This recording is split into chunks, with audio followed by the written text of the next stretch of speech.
मैं एसएन सिंह एक बार फिर से आपका एसएन ग्लोरी यूट्यूब चैनल के ऑनलाइन प्लेटफॉर्म पे हार्दिक स्वागत एवं अभिनंदन करता हूं।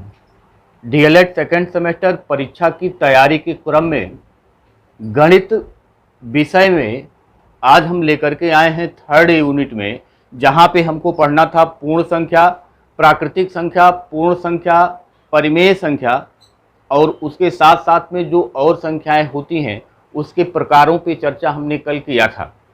आज हमको चर्चा करना है कि भिन्न में आरोही और अवरोही क्रम हम किस प्रकार से बनाते हैं। तो आरोही और अवरोही क्रम जो हमको बनाना है उसमें सबसे पहले हमको पता होना चाहिए कि कौन सी भिन्न छोटी है और कौन सी भिन्न बड़ी है। तो आज की चर्चा हम आरोही और अवरोही क्रम पे करेंगे। तो सबसे पहले हमको चर्चा भिन्न पे करनी होगी कि भिन्न होता क्या है। तो अगर भिन्न के बारे में हम कहें तो सबसे पहले अगर हमने लिखा कि 3/5, तो ये जो ऊपर वाला होता है इसको अंश कहते हैं और जो ये नीचे वाला होता है इसको हर कहते हैं।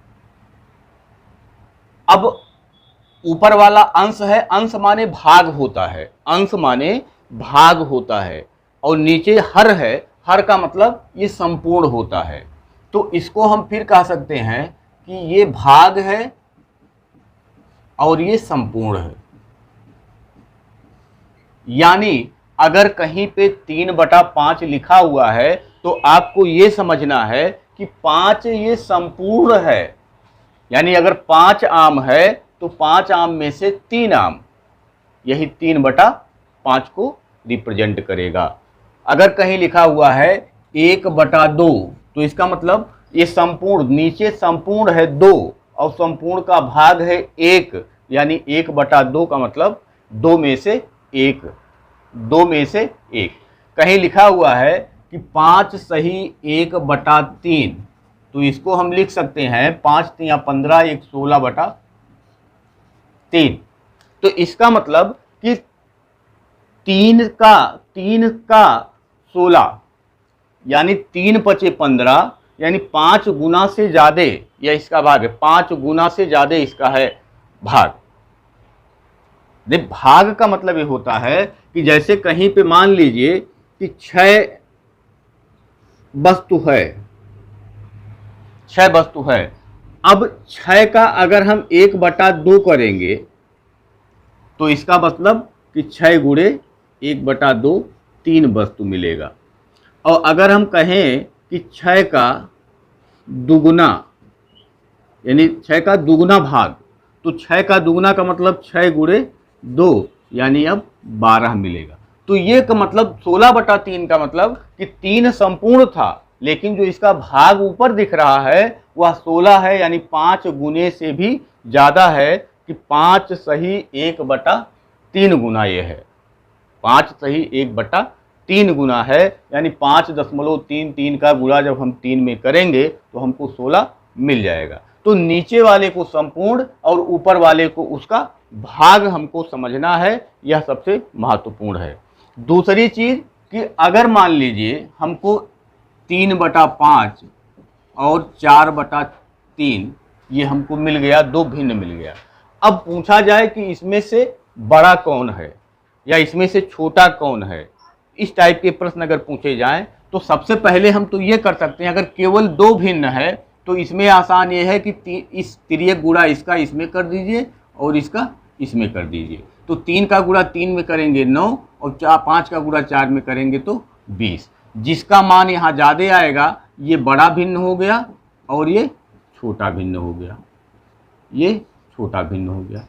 अगर 2 भिन्न है तो उसका मान तो इस तरीके से हम निकाल सकते हैं कि छोटा कौन है और बड़ा कौन है। लेकिन अगर यही 1/3, 5/4, 7/5 इस टाइप से अगर 3 भिन्न मिल गया, इस टाइप से अगर हमको 3 भिन्न मिल गया तो हम क्या करेंगे, तो यहाँ हमको ये करना है कि या तो हम इसका और इसका गुणा करें, इसका और इसका गुणा करें। तो जब इसका और इसका गुणा करेंगे तो 5 × 4 = 4 और 5 × 3 = 15, तो ये 4 और 15 आ गया। और फिर इसका और इसका गुणा करेंगे तो 5 × 5 = 25 और 4 × 7 = 28। इसका मतलब ये 4 है, ये 25 है, ये 28 है। अब सबसे बड़ी भिन्न ये हो गई।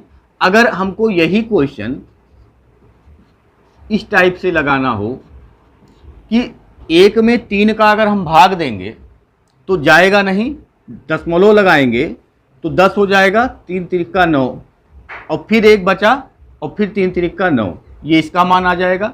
अगर ये 5 है और ये 4 है तो 4 एकन्नम 4, 4 एकन्नम 4, 1 बचा, दशमलव लगाएंगे तो 10 हो जाएगा, 4 दूनी 8 और 4 पच्चे 20, 1.25 आ जाएगा। और ये 7 में अगर हम 5 से भाग देंगे तो 5 एकन्नम 5, 2 7 और 5 चौके 20। यहाँ देखिए कि सबसे छोटा भिन्न ये हो गया, यानी कि ये सबसे छोटा हो गया, इससे बड़ा ये है और इससे बड़ा ये। और यहाँ भी ये 4 आया, ये 25 आया, ये 28 आया। तो हम एक बार इसका गुणा इसमें, इसका गुणा इसमें, तो 4 15 आ गया, इसका गुणा इसमें, इसका गुणा इसमें, तो 25 और 28 आ गया। अब हम इसको और इसको तुलना करेंगे, या हम ऐसे दशमलव का भाग दे करके हम इसको निकाल लेंगे। तो इस प्रकार से हम छोटी बड़ी भिन्न को हम निकाल सकते हैं। अगर मान लीजिए कि हमको ऐसा मिलता है कि 5/3, 5/4, 5/6, 5/8, यानी ऐसा क्वेश्चन मिल गया कि जिसके अंश बराबर हैं और हर भिन्न भिन्न है। अंश बराबर है और हर भिन्न भिन्न है।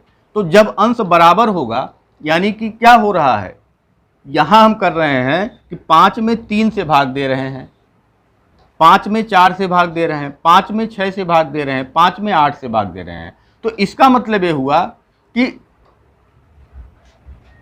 5 में 3 से भाग, यानी 5 सामान कोई है उसमें 3 लोग हिस्सेदार हैं, 5 सामान कोई है 4 लोग हिस्सेदार हैं, 5 सामान कोई है 6 लोग हिस्सेदार हैं, 5 सामान कोई है 8 लोग हिस्सेदार हैं। तो सबसे ज़्यादा कहाँ मिलेगा? सबसे ज़्यादा वहाँ मिलेगा जहाँ पे संख्या सबसे कम है, यानी हर जहाँ सबसे छोटा होगा वह संख्या सबसे बड़ी आएगी। तो अगर अंश समान है तो जिसका हर छोटा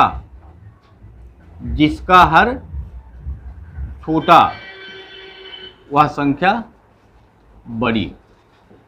कब? जब हर अंश समान हो, जब अंश समान हो, इस कंडीशन है। दूसरा अगर हम कहें कि अंश समान है, हर अलग अलग है, तो जिसका हर सबसे छोटा होगा वही संख्या सबसे बड़ी होगी। अगर इसी का जस्ट उल्टा आ जाए कि 7/5, 4/5, 9/5, 3/5, हर सबका अगर बराबर है, हर जगह 5-5 हिस्सेदार हैं, हर जगह 5-5 हिस्सेदार हैं। यहाँ 7 सामान है, यहाँ 4 सामान है, यहाँ 9 सामान है, यहाँ 3 सामान है। तो जहाँ सबसे ज़्यादा सामान होगा वही हिस्सा सबसे ज़्यादा आएगा, जहाँ सबसे कम सामान होगा वही हिस्सा सबसे कम आएगा, क्योंकि यहाँ क्या है, हिस्सेदार सब में बराबर हैं, तो सामान जहाँ ज़्यादा होगा वही हिस्सा अधिक आएगा। तो इस हिसाब से अगर हम देखें तो जिसका अंश सबसे बड़ा वह संख्या सबसे बड़ी। कब? जब हर समान हो, जब हर समान हो। अब हमको एक क्वेश्चन अगर मिलता है, अब यहीं पे अगर देखें कि आरोही क्रम का मतलब क्या होता है, तो आरोही क्रम का मतलब होता है कि बढ़ते क्रम में। इसका उदाहरण है, अगर उदाहरण की बात हम करें तो इसका उदाहरण है कि सीढ़ी पर चढ़ना।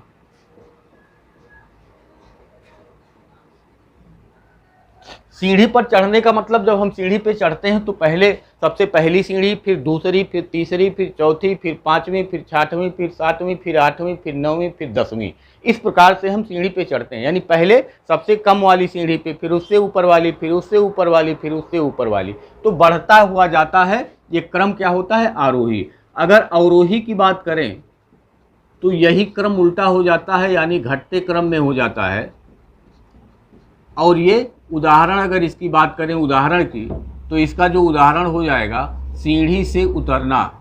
सीढ़ी से उतरना, जब हम उतरते हैं सीढ़ी से तो पहले हम 10वीं सीढ़ी पर होते हैं, फिर एक नीचे 9वीं पे आते हैं, फिर 8वीं पे आते हैं, फिर 7वीं, फिर 6वीं, फिर 5वीं, चौथी, तीसरी, दूसरी, 1वीं, यानी इस टाइप से हम उतरते हैं तो सबसे ऊंची वाली सीढ़ी पे पहले रहते हैं, तो ये आरोही क्रम हो गया। हमको एक क्वेश्चन मिलता है कि 4/5, 6/3, 2/4 और 8/5 कह रहा है कि इसको लिखना है आपको आरोही क्रम में।